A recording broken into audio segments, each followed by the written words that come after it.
Hello student, welcome to my channel, my NCERT in engineering classes. Today we are studying class 7 Maths NCERT chapter 3 data handling exercise 3.4. Question number 1. Read the question carefully. Tell whether the following is certain to happen, impossible, can happen but not certain. In question, certain to happen means जो निश्चित रूप से होगा उसको बोलेंगे certain to happen. Impossible means आपको पता होगा असंभव. Can happen but not certain, हो सकता है लेकिन निश्चित नहीं. तो first we make a table for this.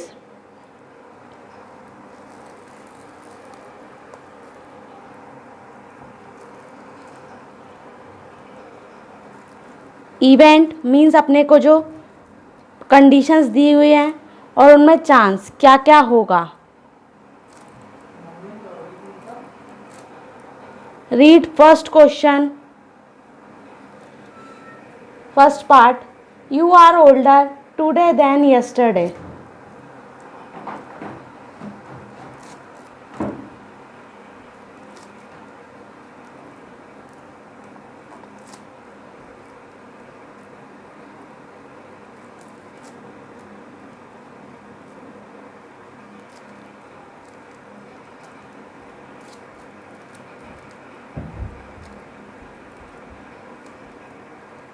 Student जो आपका इवेंट वाला पोर्शन है फर्स्ट सेकंड थर्ड फोर्थ वो आपका क्वेश्चन में ही गिवन है. You are older today than yesterday means आप कल की तुलना में आज बड़े हैं. मतलब आप कल एक दिन छोटे थे और आज एक दिन बड़े हो गए. तो ये होगा क्या, इसमें चांस क्या होगा, सर्टेन टू हैपन मतलब निश्चित रूप से हो गई. ये तो कल आप एक दिन छोटे थे और आज आप एक दिन बड़े हो गए.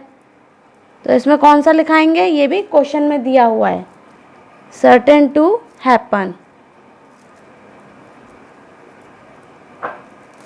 Second section, read carefully. A tossed coin will land heads up.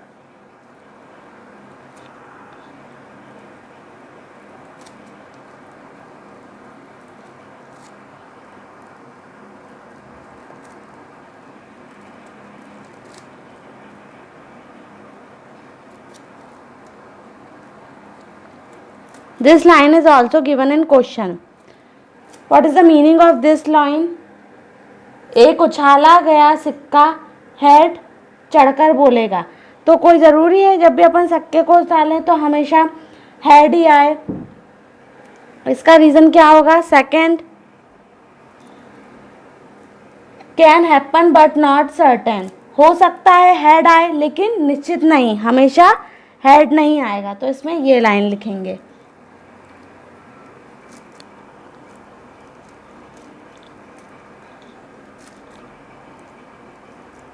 ये सब लाइन आपके क्वेश्चन में गिवन है, बस अपने को छांट करके लिखना है कि किस में क्या पुट होगा.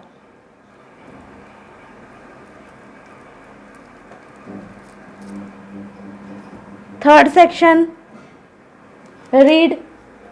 अ die when tossed shall land up with 8 on top.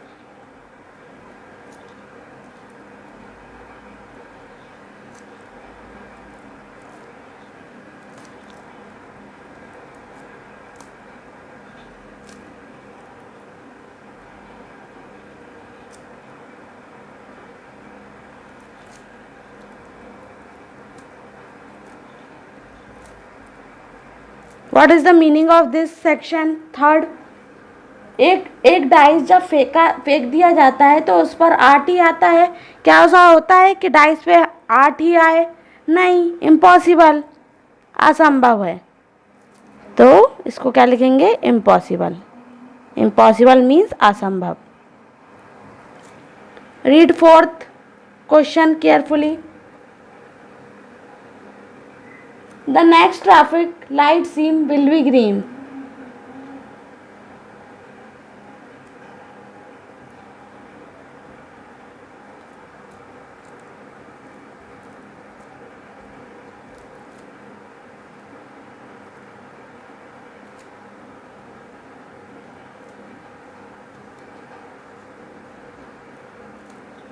मतलब अगली ट्रैफिक लाइट हरे रंग की होगी। ये फिक्स होगा क्या? नहीं। तो क्या लिखेंगे हम इसमें? Can happen but not certain.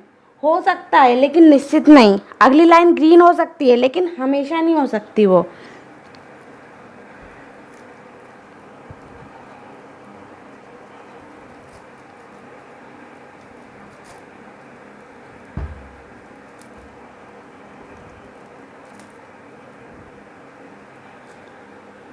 Last section, read question number 5. Tomorrow will be cloudy day.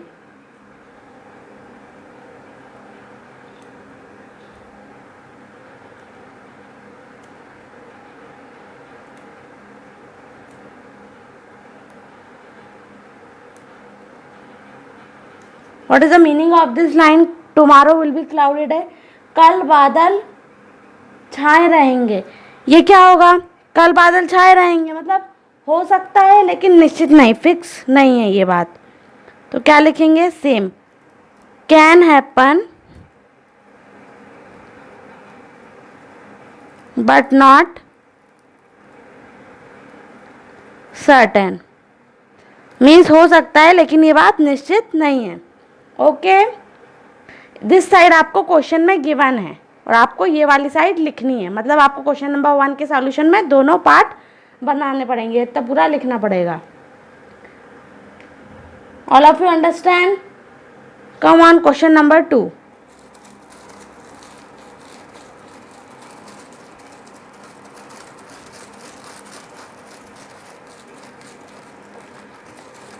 Read question number 2 carefully. There are six marbles in a box with number from 1 to 6 marked on each of them. Marble कितने हैं? 6 marble हैं। Total number of marble कितने हैं? 6 हैं। Starting कहाँ से हो रही है उनकी? स्टार्टिंग कहाँ से हो रहा है? 1 to 6 मतलब 1 2 3 4 5 6। Okay, what is the first condition?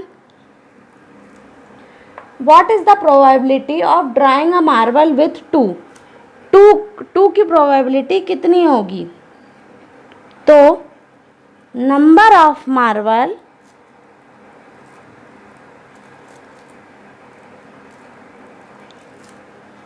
with, किसकी प्रोबेबिलिटी पूछी है क्वेश्चन में? देखो, विथ नंबर 2 की। तो 2 कितनी बार आया है? एक बार। यहाँ देखो 2 कितनी बार आया है? 1 टाइम्स।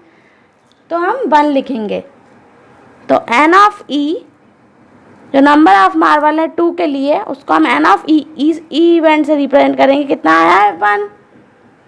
और रिक्वायर्ड प्रोबेबिलिटी कितनी हो जाएगी हमारी? Required probability equals to, what is the formula of required probability? N of number of event upon number of sample. number of event मतलब जो आपको पूछा गया, क्या पूछा गया? 2 के लिए। तो n of e कितना आ गया था? 1 टाइम्स आया था 2। n of s मतलब नंबर ऑफ सैंपल टोटल कितने थे? 6।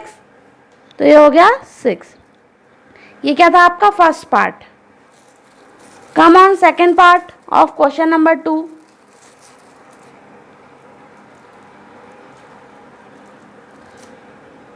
What is the probability of drawing a number with number 5? कितनी probability होगी 5 मार्बल के नंबर की? तो नंबर ऑफ मार्बल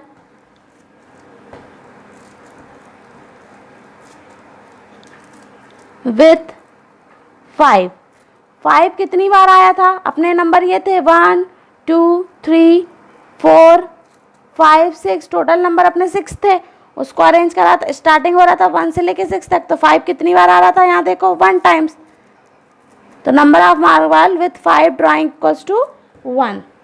तो यहाँ पे n of number of event कितना हो गया? सेम जैसे फर्स्ट वाला पार्ट करा था, 1 हो गया। यहाँ पे भी 1 है, तो नंबर ऑफ इवेंट इज 1। अब अपनी रिक्वायर्ड प्रोबेबिलिटी का क्या फॉर्मूला था? N of number of event, n of E means number of sample मतलब n of S.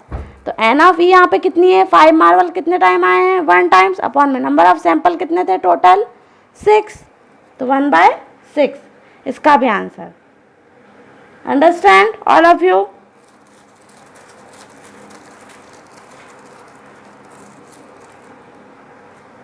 Come on, question number 3, read the question carefully. A coin is flipped to decide which team start the game. What is the probability that your team will start?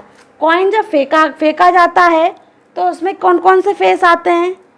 Coin has 2 faces.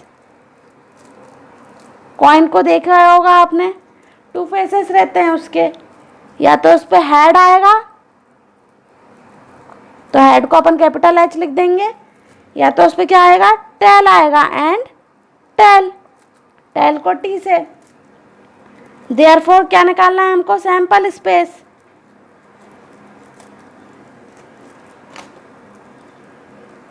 Sample space हमको निकालना है, तो S of n equal to sample space मतलब क्या आएगा, head आएगा और tell आएगा, मतलब सैंपल स्पेस कितने हो गए, एक हेड के लिए एक टेल के लिए, तो सैंपल स्पेस कितना हो गया 2।